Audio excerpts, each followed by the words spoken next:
psychological warfare.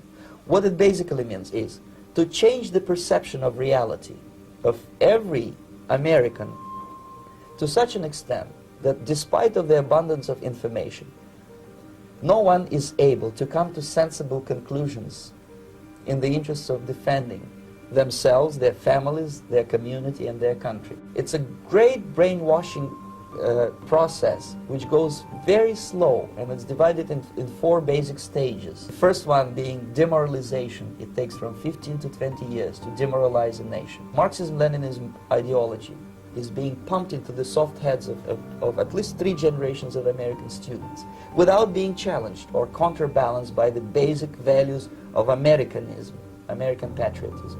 You cannot change their mind, even if you expose them to authentic information, even if you prove that white is white and black is black, you still cannot change the basic perception and the logic of behavior. To get rid society of these people, you need another 20 or 15 years to educate a new generation of patriotically minded and common sense people who would be acting in favor and in the interests of United States society. And the Marxist-Leninist regime does not tolerate these people. Obviously they will join the links of dissenters, dissidents. In future, these people will be simply squashed like cockroaches. Nobody is going to pay them nothing for their beautiful, noble ideas of equality. Most of it is done by Americans to Americans. The people who aided and abetted Trump are stupid because they believed his big lie. The people who are not getting vaccines, who are believing the lies on the internet instead of science, it's time to start shaming them. What else? Or leave them behind. Thanks to lack of moral standards. As I mentioned before, exposure to true information does not matter anymore. A person who was demoralized is unable to assess true information. The facts tell nothing to him. Even if I shower him with information, with authentic proof, with documents, with pictures, even if I take him by force to the Soviet Union and show him concentration camp, he will refuse to believe it. The next stage is destabilization. What matters is essentials: economy, foreign relations, defense systems. The next stage, of course, is crisis, and after crisis, with a violent change of power, structure, and economy, you have so-called the period of normalization. It may last indefinitely. Normalization is a cynical expression. This is what will happen in the United States if you allow all these schmucks to bring the country to crisis. Breaking news tonight, the coronavirus forcing millions more Americans into virtual lockdown. Over 75 million people in New York, California, Illinois, and Connecticut ordered to stay at home. The U.S. borders to Mexico and Canada set to close to non-essential travel.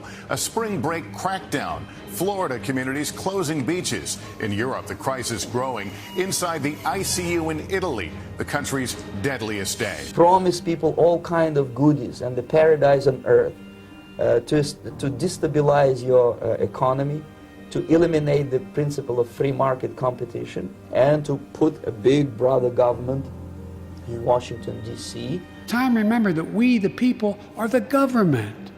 You and I. Not some force in a distant capital. Not some powerful force that we have no control over. It's us. With benevolent dictators like Walter Mondale, who will promise lots of things, never mind whether the promises are fulfillable or not. You are a self-proclaimed socialist. Democratic, put in there, please. Thank you. Your agenda has promised free health care for everybody, free college tuition, and to pay off people's college loans. The price tag for that is estimated to be $60 trillion over 10 years. Never mind. He will create false illusions that the situation is under control. Situation is not under control. Situation is disgustingly out of control. Most of the American politicians, media, and educational system trains another generation of people who think they are living at a peacetime.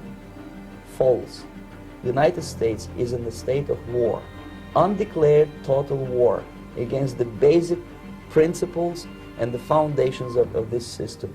If you are not scared by now, nothing can scare you. But you don't have to be paranoid about it.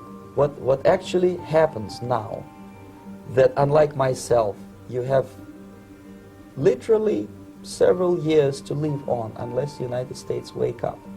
The time bomb is ticking. With every second, the disaster is coming closer and closer. Unlike myself, you will have nowhere to defect to. This is it. This is the last country of freedom and possibility.